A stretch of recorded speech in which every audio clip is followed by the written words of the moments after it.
What if the deadliest threat to humanity wasn't a zombie apocalypse or a killer AI, but a virus so fast, so savage, that it could turn you into a mindless killing machine in under 30 seconds? Welcome to the world of 28 Days Later, where the rage virus doesn't just destroy lives, it erases humanity itself. Born from scientific ambition and unleashed by accident, this blood-borne nightmare spread like wildfire, collapsing Britain in just 4 weeks. But how did it start? Why is it so unstoppable? And is there any hope of immunity or a cure? Welcome back to your nerdy show. I'm your host, Spoiler Master. Today we're diving deep into the terrifying truth behind the rage virus, its origins, anatomy, evolution, and the horrifying legacy it left behind. Buckle up. This is one outbreak you'll never forget.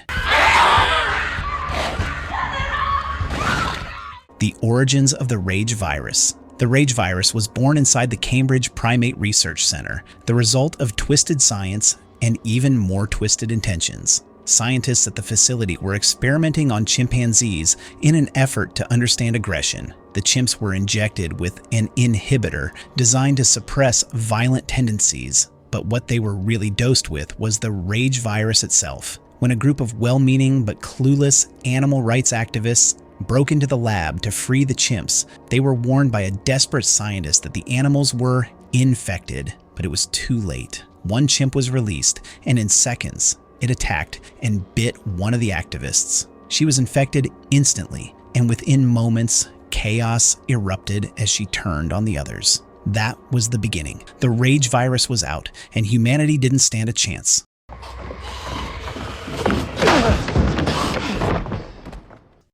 The first outbreak. 28 days later. Once released into the population, the rage virus spread with terrifying speed. Victims transformed in less than 30 seconds, driven into a state of permanent murderous frenzy. The early signs were mistaken for rioting and civil unrest, but it quickly became clear that something far more sinister was at work. British society began to unravel. The military struggled to contain the outbreak, erecting blockades and safe zones that quickly fell to the rampaging infected. In just 15 days, the virus swept across mainland Britain, prompting NATO and the United Nations to quarantine the entire country. By the 28th day, British civilization had collapsed. Cities were deserted, survivors were scattered, and the infected ruled the streets. The rest of the world looked on in horror, but thanks to natural oceanic barriers, the virus never made it beyond Britain's shores. At least, not yet.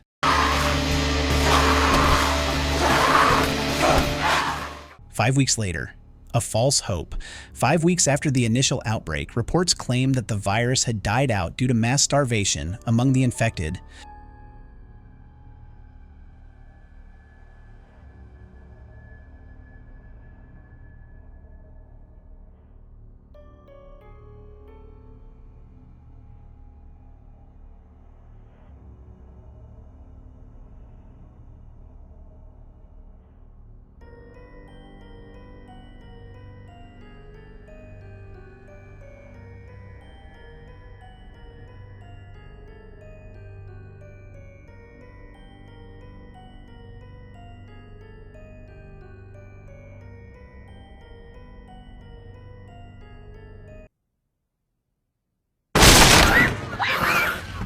The second wave. 28 weeks later, Alice was found and brought into District 1, a heavily guarded quarantine zone in London, meant to be the cornerstone of Britain's rebirth. But in a moment of tragic intimacy, she kissed her husband, Donald Harris, who had thought she was dead. That kiss transferred the virus to Don, and within seconds, he turned. The second wave had begun. Donald killed Alice and triggered an uncontrollable outbreak within District 1. The U.S. Army, which had been overseeing the rebuilding efforts, reacted with overwhelming force. They firebombed parts of the city, unleashed chemical weapons, and deployed ground troops. But none of it worked. The infected were loose once more, and London became a slaughterhouse. In the chaos, Alice and Don's son, Andy, was evacuated. Like his mother, Andy was a carrier, naturally immune to the effects of the virus, but still capable of spreading it. He was flown across the English Channel to France, unknowingly carrying the rage virus into mainland Europe. And within just 28 days, the streets of Paris were overrun. The European containment. Luckily for the rest of the world, the European outbreak was identified quickly. With the knowledge gained from the British catastrophe, authorities acted fast. The rage virus was eradicated from mainland Europe. Borders were sealed and any traces of the infection were wiped out. Once again, the virus was confined to the British Isles, which were declared a permanent no-fly zone. For the next 27 years, no one went in or out. How the infection works. The rage virus is one of the most infectious fictional pathogens in cinema. It is transmitted through blood and saliva, making even a single drop capable of infecting a new host. Infection usually occurs through bites or exposure to infected blood entering the eyes, mouth, or other mucous membranes. The virus can also be passed via a simple kiss, as seen in Alice and Don's tragic reunion. Once infected, the host succumbs within 10 to 30 seconds. The time varies depending on the volume and method of exposure. For instance, 2 mouthfuls of infected blood result in immediate transformation, while a single drop in the eye takes slightly longer. The infection process involves severe physical trauma. Victims convulse, scream, and bleed from the eyes and mouth. Spasms and twitching in the limbs are common. The virus hijacks the central nervous system and floods the host with uncontrollable rage. Capillaries burst, resulting in hemorrhaging, and the infected's eyes turn a haunting shade of crimson. In 28 years later, some infected are shown with glowing eyes, hinting at a potential viral mutation. Lastly, meet Mela.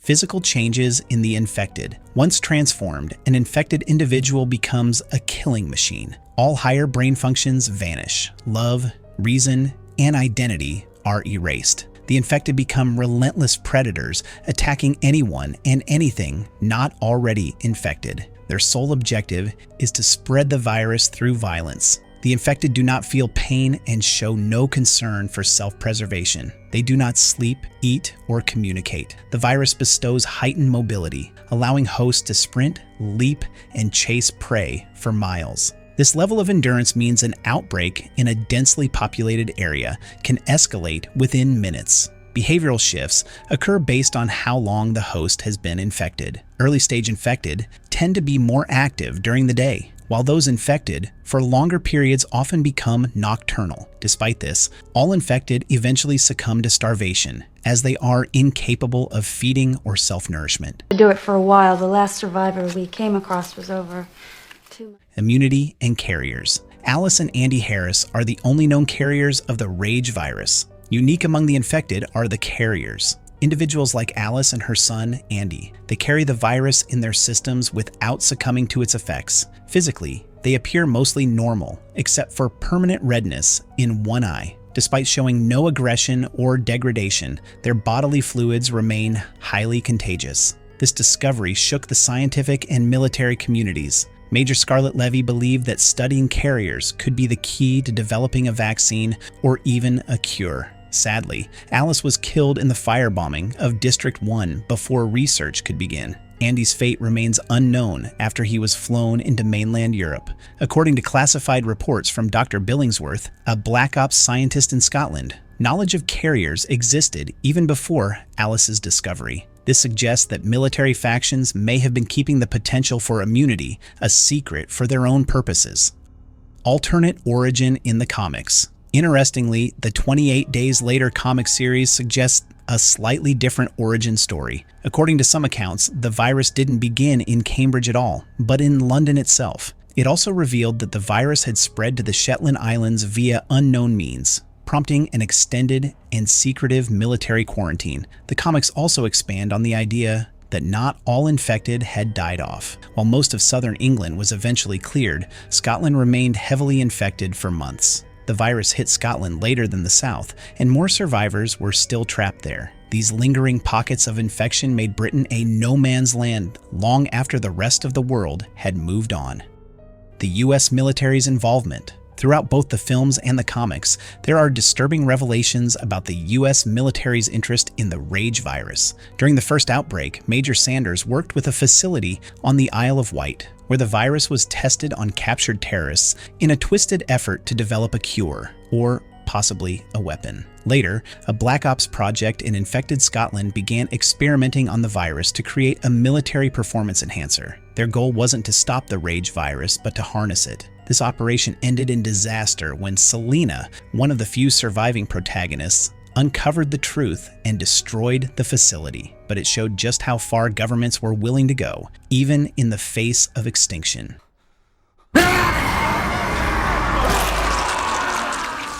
Our nerdy thoughts. Even after decades, the rage virus remains one of the most terrifying and realistic fictional pandemics ever imagined. Its sheer speed, aggression, and simplicity make it nearly impossible to stop. Unlike zombies, the infected are alive, hyper-aggressive, fast, and unrelenting. There's no need for the dead to rise when the living can become monsters in less than a minute. Despite quarantines and military action, the threat of the rage virus never truly goes away. It hides in blood. It survives in shadows. And as long as there are carriers or foolish people who think they can control it, the nightmare isn't over. The rage virus is not just a disease. It's a symbol of how quickly civilization can collapse and how thin the line really is between order and chaos. And that's the terrifying anatomy of the rage virus. Fast, brutal, and all too real within the world of 28 Days Later. From its accidental release to its lingering threat decades later, it's a chilling reminder of how quickly civilization can fall. If you enjoyed this deep dive, don't forget to like, subscribe, and hit the bell for more breakdowns of your favorite horror and sci-fi worlds. Stay safe and steer clear of the blood. My children! No, what the heck, I'll laugh anyway.